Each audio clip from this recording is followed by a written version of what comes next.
Nebraska lands another critical piece for 2025, wide receiver Hardley Gilmore, who began his Kentucky career as a 16-year-old, gave up his senior year of high school, was an early enrollee that reclassified. In Belglade, Florida. Which it's in the smack dab middle of Florida, right by that lake, the big lake in the middle of Florida.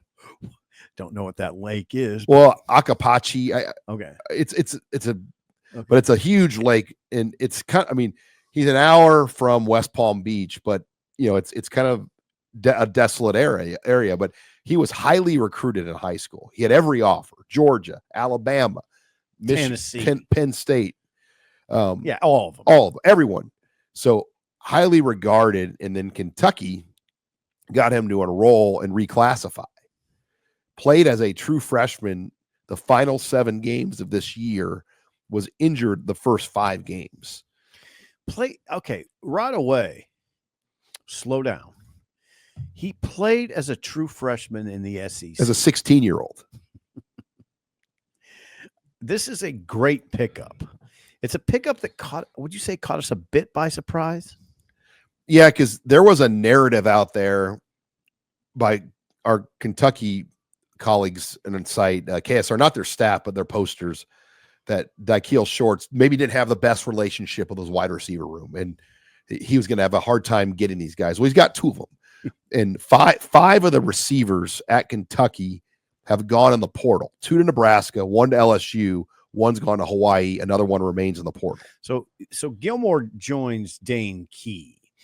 Dane Key was the first Kentucky receiver to come here. Now is a different conversation, because Dane Key is going to be a senior. He's got 1 year left, and he's big time proven receiver. Gilmore caught 6 balls, like you said. I watched his high school huddle tape. They got one. He's a long strider too. Like his track combination. I mean, he was like a 22.6 long jumper as a junior. Mm-hmm. And then he went 50 seconds in the 400.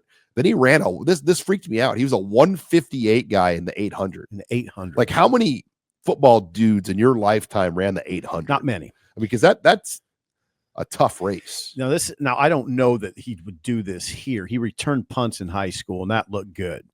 What really stands out about him in my mind is he makes tough catches and then can take a hit and keep his feet.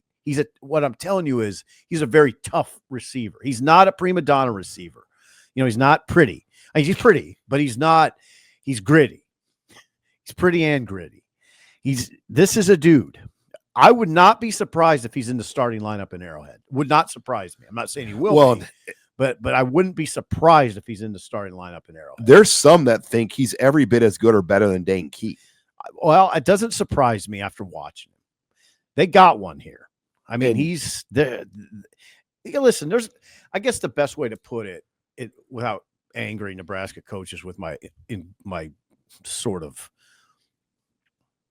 hyperbole on this guy or other guys, he's going to be he's going to be in the rotation, and he'll compete for a starting job. That's the best way to put it. He'll be in the rotation, and he'll compete for a starting job. Yeah, quite an ad here, and Kentucky did not want to lose him. They were fighting hard to keep him, which tells you the commitment Nebraska has with their NIL to load this thing up for Dylan Raiola and Dana Holgorsen.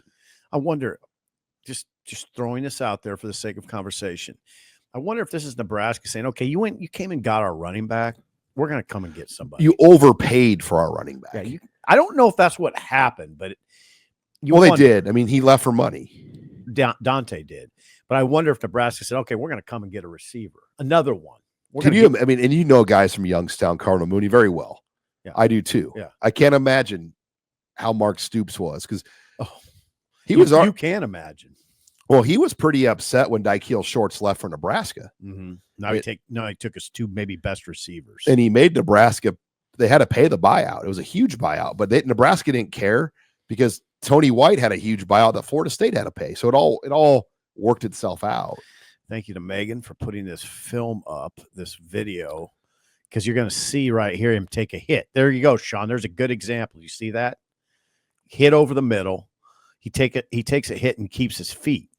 He's a tough, and you see him make, this is an easy catch, but you see him make a lot of tough catches, and he is a very good run after the catch guy. Now, Very good. This is not high level Florida football. I'll just say that right now. Like you can tell. You just look at this lineman size. It's not like the top level. No.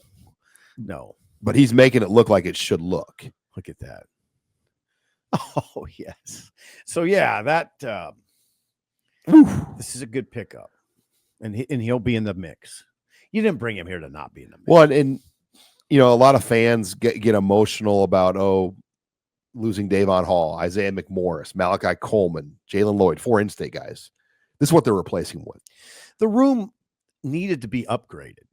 I mean, they gave it a try for 2 years that way. It didn't work very well. The room needed to be upgraded. I think you would say, Sean, that Dana Holgerson came in and saw that. By the way they immediately have gone after these guys, Isaiah Hunter, Dane Key, and Hardley Gilmore. I mean, I'm not talking out of turn here. I mean, look what happened. He came in, and all of a sudden, they went and got 3 guys that are probably starter level players. That's a coach identifying. Oh God, and Cortez Mills. Well, yeah. and the guy from Kentucky, Dane Key. No, the high school player from Kentucky. Now I'm blanking on his name. Murray. He's from Murray, Kentucky. Now I'm blanking. I need to pull this. Jeremiah Jones. I mean, we forget about Jeremiah Jones. I don't forget about him. He's probably a guy that's going to compete for time too. What is he? 6'5"? 215? They've emptied out that room. I know. Other than Ja'Cory Barney. What's it tell you? They needed to upgrade. It needed to be upgraded.